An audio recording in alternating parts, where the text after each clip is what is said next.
আসসালামু আলাইকুম বন্ধুরা, কেমন আছেন সবাই? সবাই ভালো আছেন। আজকে আমরা দেখবো যে কিভাবে ইউটিউবের প্রোফাইল পিক পরিবর্তন করতে হয়। তার আগে বলে দিই বন্ধুরা, আপনি যদি চ্যানেলে নতুন থাকেন তাহলে প্লিজ চ্যানেলটি সাবস্ক্রাইব করে সাথে থাকবেন। আর ভিডিওটি ভালো লাগলে অবশ্যই লাইক, কমেন্ট এবং শেয়ার করবেন। তো ইউটিউবের প্রোফাইল পিক চেঞ্জ করার জন্য আমরা চলে যাব ইউটিউব স্টুডিওতে। ইউটিউব স্টুডিওতে আসার পরে আমাদের সামনে এরকম একটি ইন্টারফেস আসবে। এখান থেকে আমরা এই প্রোফাইল আইকনের উপর ক্লিক করব। তারপর এখানে দেখতে পাচ্ছি এডিট সেলফ প্রোফাইল, সেটার মধ্যে ক্লিক করব।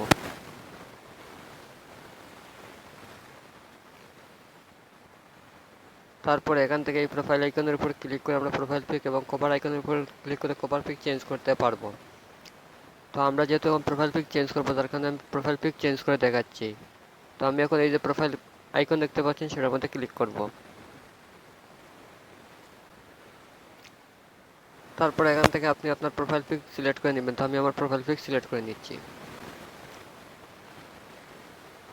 তারপরে নিচে দেখতে পাচ্ছেন সেভ অ্যাজ প্রোফাইল পিকচার, সেটার মধ্যে ক্লিক করবেন।